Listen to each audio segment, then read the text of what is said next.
If money comes into your life and always disappears, it's not bad luck nor lack of effort.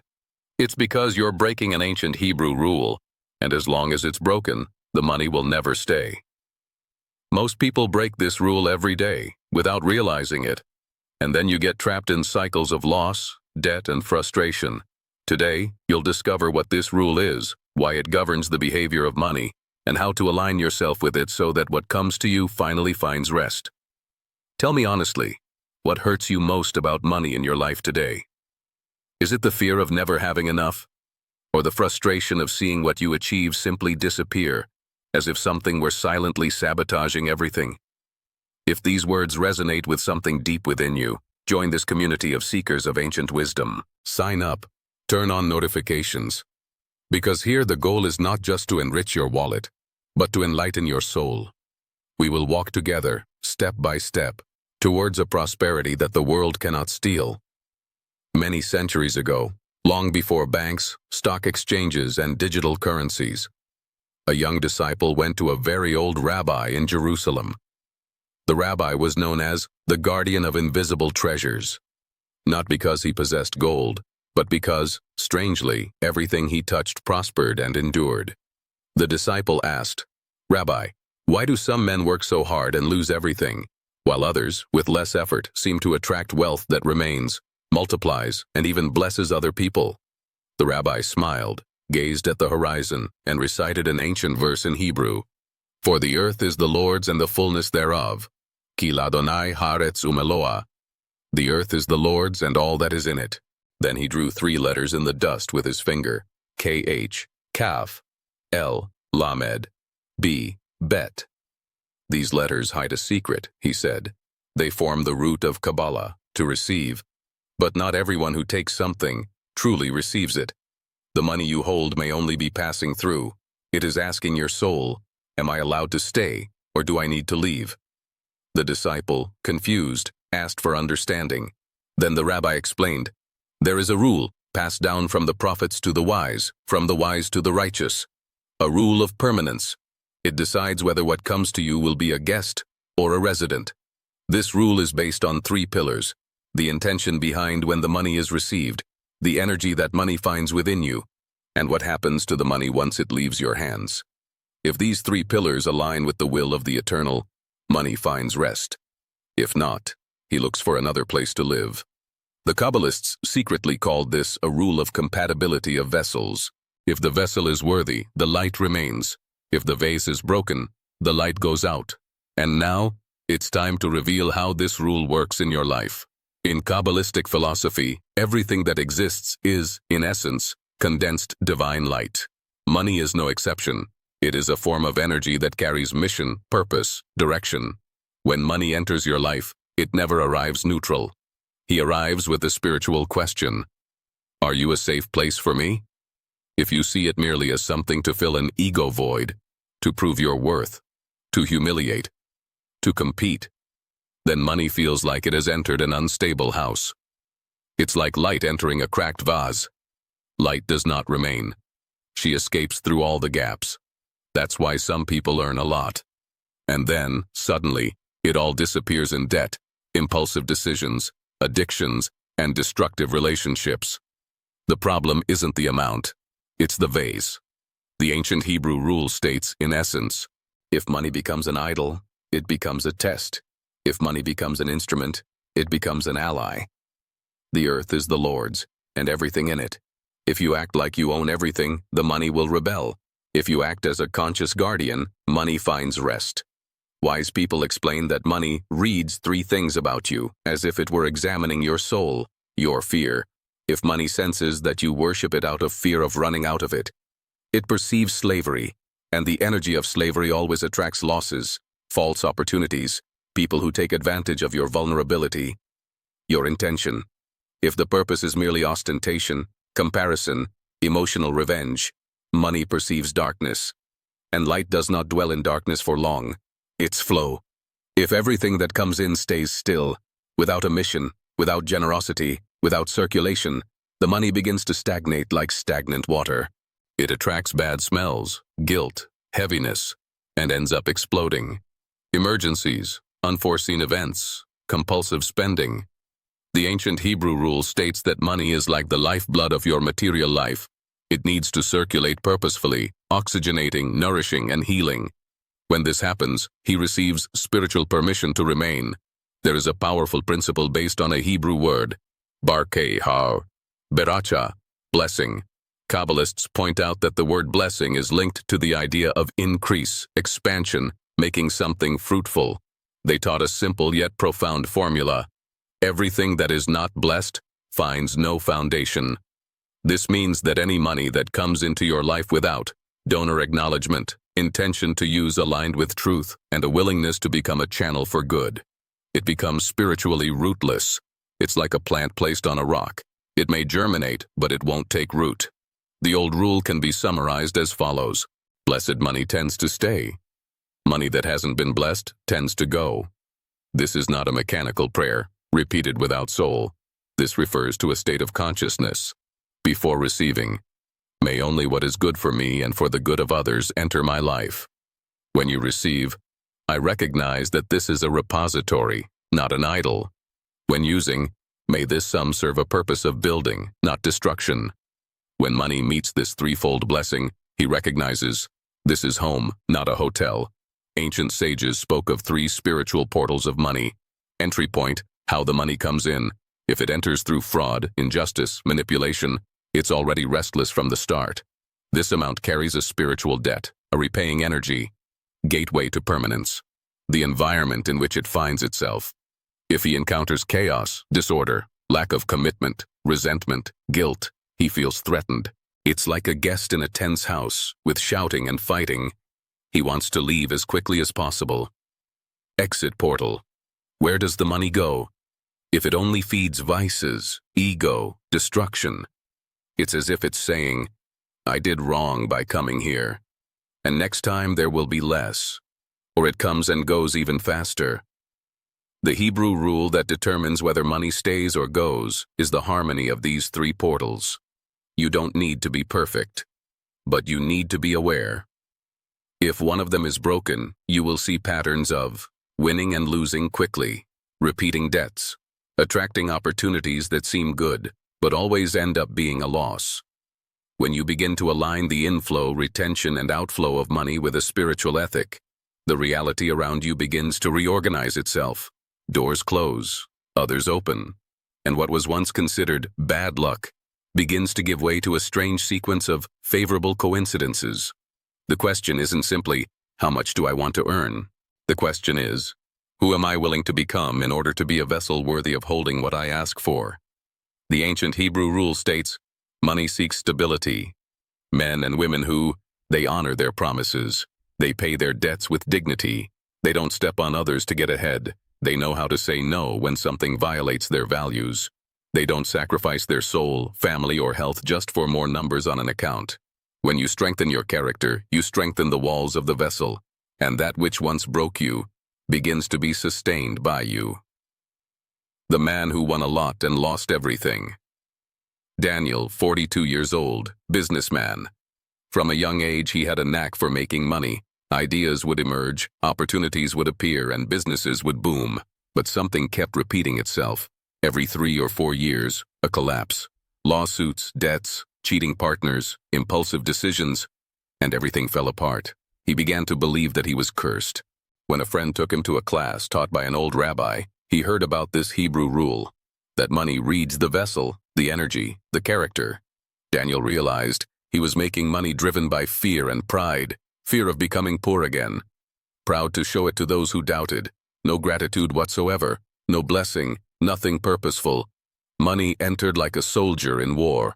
I could never find rest.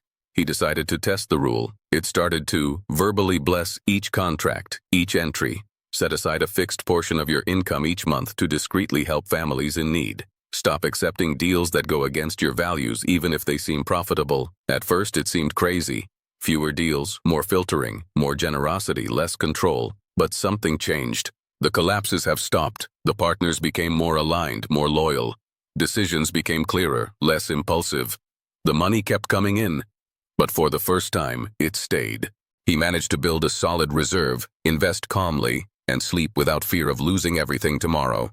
Daniel didn't get rich overnight, but it became stable, and that stability for him was worth more than any untouched peak of wealth. The woman who turned debt into alliance. Marina, 35 years old, single mother. Divorced, with 2 children, a history of toxic relationships, and a trail of credit card debt. She earned little, but more than that, she felt that money hated her. When I received my salary, I was almost afraid to look at the statement because I knew it would all disappear. One day, while browsing the internet late at night, he came across a teaching about the old rule. Money is not the enemy, it's a mirror. It shows your inner disorder. She cried. He realized he was treating money with desperation, buying something to numb myself, spending money in an attempt to feel loved, ignoring bills as if not looking at them would make them disappear. He decided to do something radical. He secured his financial situation. She gathered all the bills, placed them on the table, lit a candle, and said aloud, "The earth and everything in it belongs to the eternal. If this money passed through my hands, even unconsciously, I take responsibility, and I ask, teach me to be a better guardian." Then began a slow yet sacred process. He wrote down all his expenses for 30 days without judgment, just out of awareness. Before buying something non-essential, I would pause and ask myself, does this nourish my soul or just satisfy my needs? He set aside a small, minimal amount each month for an act of kindness, even if it was just buying food and anonymously leaving it on someone's doorstep. Months later, something curious happened. A friend recommended her for a better job. An old debt was renegotiated with an unexpected discount. She received an unexpected sum of money from a lawsuit she didn't even remember. It wasn't magic. It was an alignment. Money began to recognize her not as a fugitive, but as someone willing to bring order, to learn, to grow. Today, Marina is not yet a billionaire, but he got out of the hole. He has savings, pays his bills on time, and most importantly, he has experienced a peace he had never felt before. The feeling that finally the money can stay, because it has become a safe place. The family that changed a habit and changed the atmosphere. A simple family.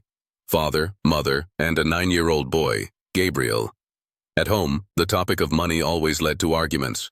Discussions at the table, doors slamming, phrases like, "Money doesn't grow on trees," "Rich people are no good," "Life is unfair." Gabriel grew up with the feeling that money was an invisible monster.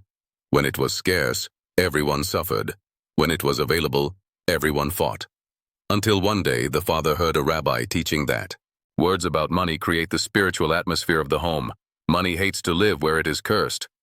That shocked him. He went back home and made a deal with his wife. Let's try something for 30 days. No talking angrily about money in front of Gabriel. No cursing money.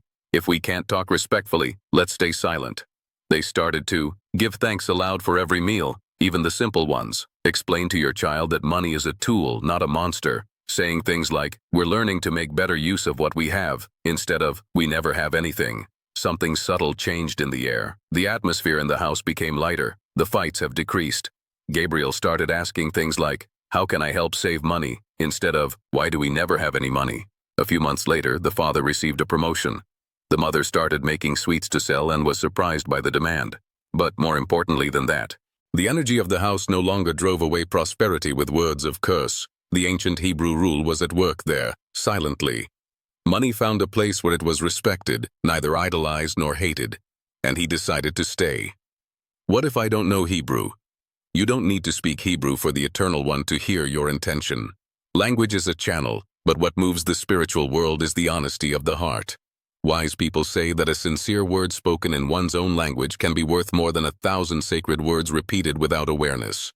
Use your understanding of the principle, and speak to the Creator in the language you understand, with clarity and truth. What if I've already failed too many times with money? In the Hebrew tradition, there is the concept of teshuvah, return. It's not just regret, it's realignment. It doesn't matter how many times you've been wrong.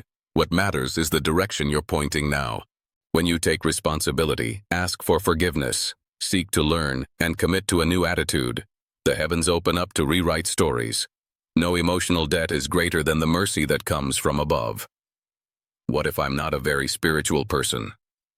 Being spiritual is not about living on top of a mountain, nor about knowing all the holy books by heart. To be spiritual is to recognize that there is something above you, and to choose to align your choices with that something. If you are able to, being honest when no one is watching, ask for guidance when you are confused, and use what you have to build, not destroy. So you're already more spiritual than you realize. The ancient Hebrew rule does not demand perfection. It requires a willingness to grow. Now I'm going to reveal a deeper level of this rule to you. Kabbalists teach that every time you receive money and consciously bless it, you imprint a kind of spiritual signature upon it. It's as if, invisibly, you were writing, "This value is at the service of light." When this is repeated day after day, you create around you a field of beracha, a field of blessing. At level 1, you change behaviors. At level 2, you change the atmosphere. Here's a simple yet powerful secret. Whenever you receive any amount of money, even a small one, place your hand on it, or visualize the amount in your account and say, "May this money come in peace, remain in peace, and leave in peace, fulfilling a purpose of good." By doing this, you deactivate the fear. You declare your intentions. You guide the energy of money on the path it should follow. Over time, something begins to happen. You feel more clarity in your decision-making process. Your urge to spend money to numb emotions diminishes. People and opportunities that are out of alignment begin to drift apart on their own. This is level 2 wisdom. You stop being just a user of money and become a partner in the intelligence that governs the flow of abundance. Now, I challenge you, not just to listen, but to practice. For 30 days, you will apply the Hebrew rule of permanence in 3 ways: entrance ritual, awareness, and blessing. Every time any amount of money comes in, salary, sale, gift, tip, pause for 10 seconds.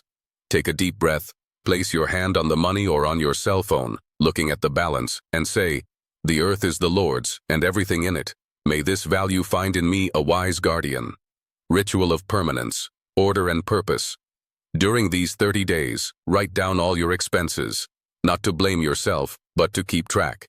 Once a week, look at the list and ask yourself, did this money serve the light or the escape? Just that question, repeated often enough, will begin to reorganize your habits. Departure ritual, channel of generosity. Set aside a small portion, even if it's very little, for a conscious act of generosity. Help someone, donate something, buy a coffee for a tired person, buy food for someone in need. But do it with a silent phrase. May this seed open doors that I cannot see.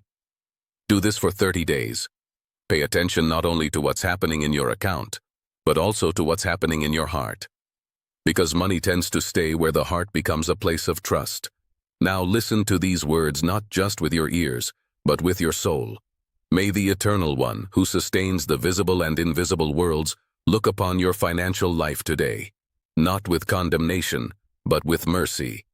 May every sum that has entered your hands marked by pain, fear, guilt, and disorder, now be bathed in a new light of understanding. May shame be replaced by wisdom. May despair be replaced by direction. I bless the work of your hands. May what you do with honesty be amplified. May suitable doors open and destructive doors close, even if you don't understand it immediately. I bless the space where you live. May the words about money in your home change from curses to learning experiences, from arguments to partnerships, from fear to trust. May the atmosphere around you become inviting so that prosperity may prevail. I bless your heart. May you have the courage to become a worthy vessel. May you have the strength to say no to what steals your soul, and yes to what builds your destiny. Let the ancient Hebrew rule of permanence work in your life. May the money that comes through the right channels find in you a faithful guardian. May he no longer be just a hurried visitor, but a stable ally serving your mission. May you see small signs of this change in the coming days. Debts being reorganized, opportunities arising, peace of mind when looking at your finances. And never forget this. You are not a slave to money. You are a partner of the light that decides where the money rests. May the blessing of the beracha of multiplication with meaning rest upon you, upon your house, upon your children, and upon those yet to come. May there be protection for what is yours. May there be favor in the sight of men and in the sight of heaven. May there be enough abundance for you to live, to overflow, and still be an answer in the lives of others. And may all of this happen peacefully. Shalom.